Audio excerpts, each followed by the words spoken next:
अरे मैं कल के अवतार, ना ही मैं रावण हूँ और ना ही कंस जिसे तू चल कपट या षड्यंत्र से मार गिराएगा। मैं वो शक्ति हूँ जिसे तू अकेला हिला भी नहीं सकता।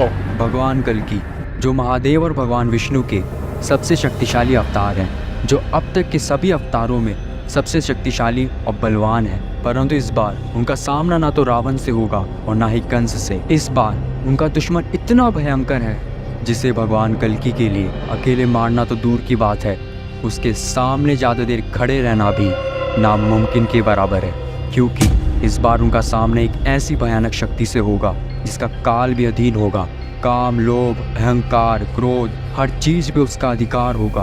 वो इतना शक्तिशाली होगा कि उसे ना छल से मारा जा सकेगा ना ही कपट से। उस भयानक खौफ को ही संसार कलि पुरुष के नाम से जानता है। आखिर कैसे अब तक के सबसे भयानक असुर कलि पुरुष का जन्म हुआ? क्या कलि पुरुष हम इंसानों के बीच में मौजूद है? और आखिर कैसा दिखता है वो खौफनाक साया? और आखिर उसका अंत कैसे होगा? कलि पुरुष, जिसे कलयुग का सबसे बड़ा राक्षस कहा जाता है, जिसको मारने के लिए स्वयं भगवान विष्णु अपने 10वें अवतार के रूप में जन्म लेंगे, और वो अवतार कहलाएगा कल्कि अवतार। लेकिन अब ये जानना भी जरूरी है कि आखिर कलयुग के सबसे बड़े खौफ और सबसे बड़े असुर का जन्म कैसे हुआ। इस रहस्य को जानने के लिए हमें सृष्टि की रचना के समय जाना होगा, यानी सतयुग में। एक बार महर्षि दुर्वासा इंद्रदेव को बधाई देने स्वर्गलोक गए हुए थे। इंद्रदेव ने एक बहुत बड़े असुर का वध किया था, जिसकी खुशी में महर्षि दुर्वासा ने इंद्रदेव को एक पारिजात फूलों की माला भेंट की थी। परंतु जीत की खुशी में इंद्रदेव का अहंकार भी बढ़ जाता है, और अहंकार में आके इंद्रदेव ने वो माला अपने हाथी ऐरावत को पहना दी, और ऐरावत ने उस माला को अपनी सूंड में लपेट कर फेंक दिया।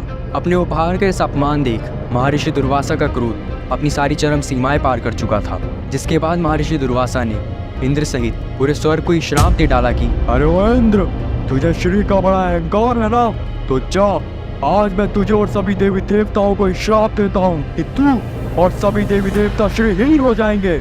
जिसके बाद सभी देवी देवता भगवान विष्णु के पास पहुँचे।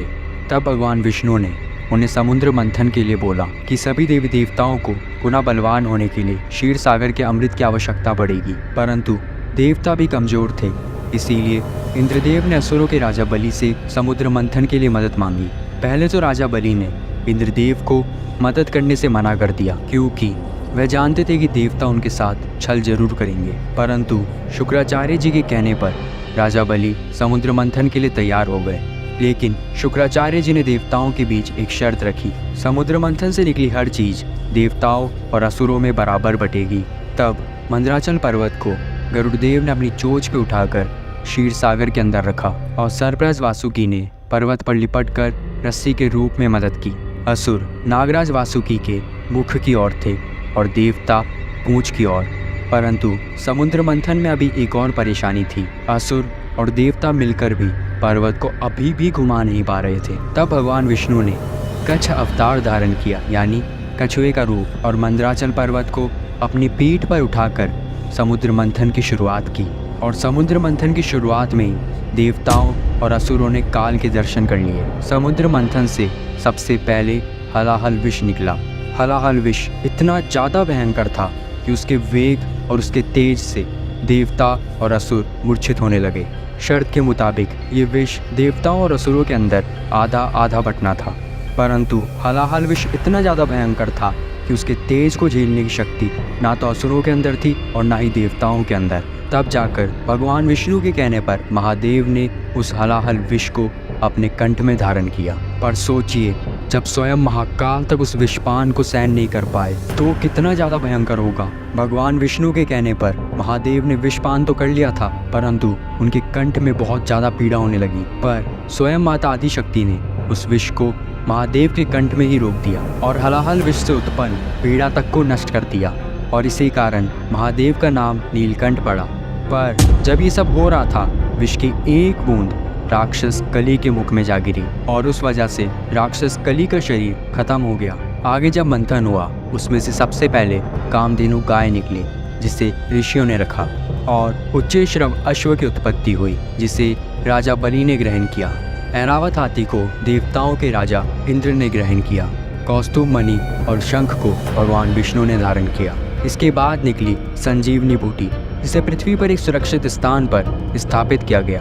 ये वही बूटी थी जिससे रामायण काल में भगवान लक्ष्मण को पुनः जीवित किया गया था, जब उन्हें मेघनाद द्वारा घायल कर दिया गया था। इसके बाद धन संपदा लेकर माता लक्ष्मी उत्पन्न हुई। लक्ष्मी जी को देख देवता और असुर दोनों ही चकित थे। वो दोनों ही माता लक्ष्मी को अपने पास रखना चाहते थे, परंतु लक्ष्मी जी ने खुद भगवान विष्णु जी को ग्रहण कर लिया। इसके बाद निकले चंद्रमा, जिन्हें भगवान शिव ने ग्रहण कर लिया। इसके बाद पारिजात वृक्ष और कल्प वृक्ष निकला, जिसे स्वर्ग में स्थापित कर दिया। फिर निकली रंभा, जिसे अप्सरा बनाकर स्वर्ग में रखा गया। इसके बाद निकली वरुणी देवी यानी सुरा देवी यानी गॉडेस ऑफ एल्कोहल, जिन्हें असुरों ने ले लिया। और आखिर में भगवान धन्वंतरी अपने हाथों में अमृत कलश लिए उत्पन्न हुए। छीना झपटी में अमृत की कुछ बूंदें समुद्र में जा गिरी, जो जय, नासिक और इलाहाबाद में गिरी। कहा जाता है हर 12 साल में यह अमृत पुनः उत्पन्न होता है और उस वक्त स्नान करने से सभी रोग, संकट और विघ्नों का नाश हो जाता है। और इसी अमृत की कुछ बूंदें कली पुरुष को मिल गई, जिससे वो पुनः जीवित हो उठा, परंतु वो भौतिक रूप में नहीं आ सका। अमृत के बंटवारे के लिए भगवान विष्णु ने मोहिनी रूप धारण किया और सारा अमृत देवताओं को पिला दिया। परंतु राहु नाम का एक ऐसा राक्षस था जिसने देवताओं का रूप धारण कर अमृत पी लिया। भगवान विष्णु ने क्रोध में आकर के उसका सर काट दिया, पर अमृत पीने की वजह से वो अमर हो चुका था। पर राहु और केतु अभी भी पिंड रूप में यानी ग्रह के रूप में मौजूद हैं। विष की बूंदों से कली पुरुष का शरीर नष्ट हो गया था, परंतु अमृत के कारण वो पुनः जीवित हो गया। लेकिन उसके पास उसका शरीर नहीं था, वो अभी भौतिक रूप में नहीं आया था, लेकिन वो अपनी शक्तियों से इंसानों के मन पे काबू कर सकता है। लेकिन वो खौफनाक साया कलयुग के अंत में अपने भौतिक रूप में आ जाएगा और पाताल लोक से असुरों को आज़ाद कर इंसानों पर राज करेगा। तब भगवान विष्णु का कल की अवतार होगा, जो 64 गुणों से लिप्त माहिर एक महाशक्तिशाली योद्धा होगा, जो अब तक के सबसे शक्तिशाली असुर कली पुरुष से लड़ेंगे और इंसानों को उसके आतंक से मुक्त करेंगे। लेकिन इस वक्त कली पुरुष की तरफ से इंसान भी लड़ेंगे, क्योंकि इस वक्त इंसानों के मन से धर्म पूरी तरह नष्ट हो जाएगा। इंसान भगवान को पहचान नहीं पाएंगे, लेकिन अंत में सब कुछ ठीक हो जाएगा और पुनः सतयुग की स्थापना होगी। लेकिन आपको क्या लगता है, इतना आसान होगा? बिल्कुल नहीं। कली पुरुष के साथ ऐसे भयानक असुर होंगे जिनका वध करना 7 चिरंजीवियों के भी बस में नहीं होगा। वो असुर इतने ज़्यादा शक्तिशाली होंगे, खुद ब्रह्मदेव को भगवान कल्कि को उन्हें मारने का रास्ता बताना होगा। अगर आप उन असुरों का नाम जानते हैं तो कमेंट बॉक्स में ज़रूर बताएं। और अगर आपको कली पुरुष की उस महाशक्तिशाली सेना के बारे में जानना है तो कमेंट बॉक्स में पार्ट 2 लिखना मत भूलिएगा। अगर वीडियो पसंद आई हो तो लाइक और शेयर ज़रूर करिएगा। और ऐसे ही अनसुलझे, अनदेखे, अनकहे रहस्यों के लिए स्पेक्ट्रल सत्य को सब्सक्राइब भी करिएगा।